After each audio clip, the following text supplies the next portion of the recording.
This is really a most important historical event, not only in the history of the Syrian church, but also in the history of the universal church.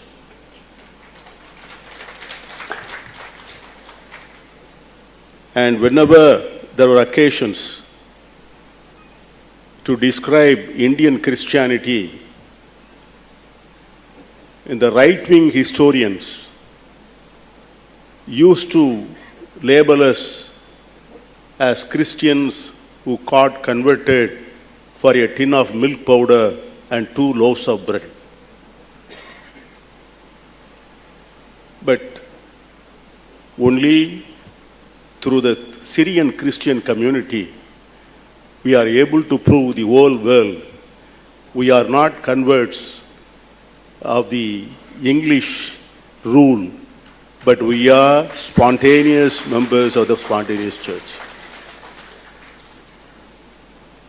And we have got a lot of incidents, stories, historical events told from generation to generation about the visit of St. Thomas, his ministry in India, his martyrdom, but there is no conclusive and exclusive proof so far with the documentary evidence.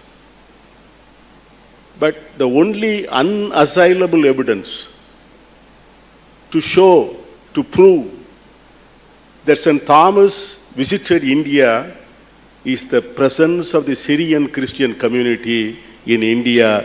That is the standing monument and living personification of the church's history of 2000 years in this land. And both myself and Honorable Speaker, both of us are Catholic Christians. And I was just thinking of something. Had we been born in Kerala, we would have been Syrian Christians maybe.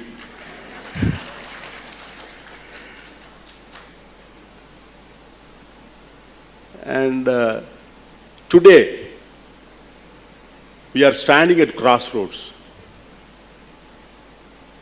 And Honorable Speaker was telling about, when he was about to conclude his speech, he was telling about the precarious situation of the minorities communities in India and the recent happenings in Manipur and the lessons we have to learn from those incidents. What is today happening in Manipur may not stop with Manipur itself. We are not far away from those kind of incidents and those kind of tragedies. I think the most fitting way to celebrate the 1950th commemoration of the martyrdom of St. Thomas would be to think about how to take the church to those days of St. Thomas, when there was one church, one baptism, and one Christ, and one prayer. I was immensely happy to know that tomorrow His Holiness would be celebrating the Eucharist at St. Thomas Cathedral. And I think that will be one of the most memorable moments. And I, being a Christian, I never came across an incident where a pastor or a bishop from other denomination, they came and prayed on the altar of St. Thomas Cathedral. Perhaps His Holiness is going in history, maybe. And today, we have to think about how to establish, how to take forward the message of Christ, as our Honorable Speaker said. And we have been accused charged that we are a propagating faith. Wherever we are, we try to propagate our religion. And some of us do. But one thing I would like to make it clear, propagating or taking the message of Christ cannot be done by simply preaching the gospel or by simply praying in the churches. It can be done only by living the life of Christ and carrying the ministry of the apostles. And there are so many writings in history where we see St. Thomas was little reluctant to come to India. He was actually pleading, my health won't permit me to visit India, it's a far off land. And all these are stories telling from traditions to traditions. And we were also told that he was transported as a slave of a merchant. That was the destiny. And after coming here, he liberated himself and he served his ministry 20 years here. At that 20 years, he has sown the seeds of Christianity in this land, which has withstood the test of time for 2000 years. And today, we have to declare to the whole world and also to India that the Christian community, be it any denomination, be it a Syrian Christian, be it a Catholic Christian, or be it Church of South India, Church of North India, Pentecostal Christians, but we have only enriched the soil. There were sultans, there were badshahs, there were emperors, rajas everywhere, in Truangur, in Tamil Nadu, Chera, Chola, Pandya kings, Nayakar kings, Muslim rulers,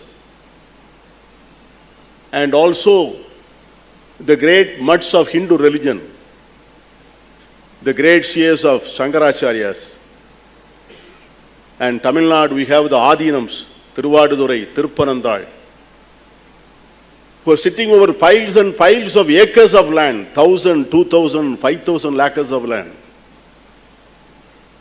But, my dear friends, we can proudly say, no Raja, no Emperor, no Badshah, no Sultan, no Adinam ever thought of opening the gates of social justice to the downtrodden, to the marginalized, to the forgotten section of the society. We only opened the gates to education. And wherever there was a Christian presence, there was an orphanage. Wherever there was a Christian presence, there was a school, there was a destitute home. And we can legitimately proud that we have substantially contributed to the development of the modern India. And as Speaker said, I have also a connection with the Syrian Christians. And to tell you a part of my earlier political career, when C.M. Stephen was the General Secretary of the All India Congress Committee, the presidents of the District Congress Committee list was sent to him for approval. That time was the emergency, when Congress was all powerful and the District Congress President was something the important VIP in the district. And the list went for his approval as the General Secretary in charge of Tamil Nadu. After going through the list, 28 districts, he just saw the list and told the PCC President, you have got 10% of Christian population in Tamil Nadu, but I don't see not even a single Christian name. How do you approve the list?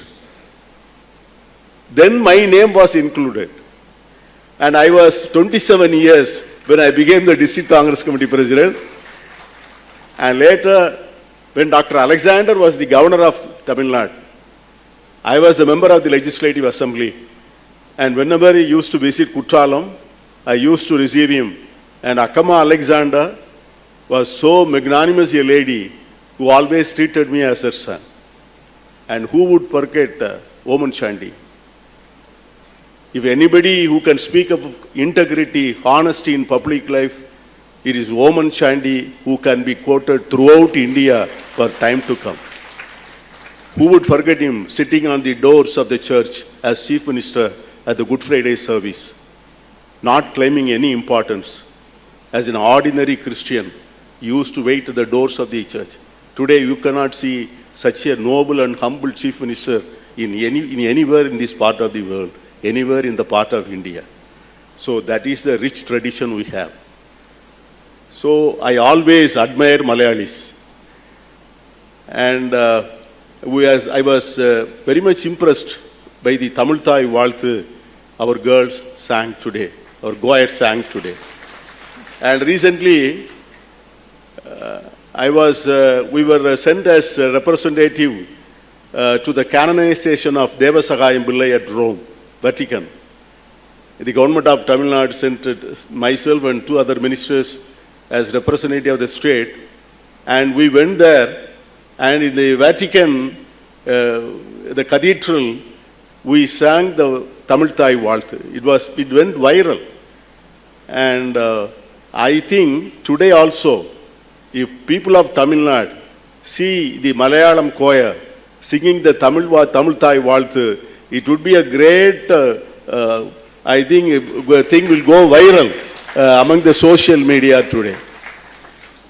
And as the chairman of the Minorities Commission, I am standing here, as Honorable Speaker said, this is a state where we celebrate every religion, every culture, every language. And Honorable Chief Minister is very particular that nobody under the name of language, religion, caste or creed should not be put to any mischief or in any trouble. And as you are, I call you as a double minorities. You are a linguistic minority as well as a religious minority. You enjoy a special status in Tamil Nadu.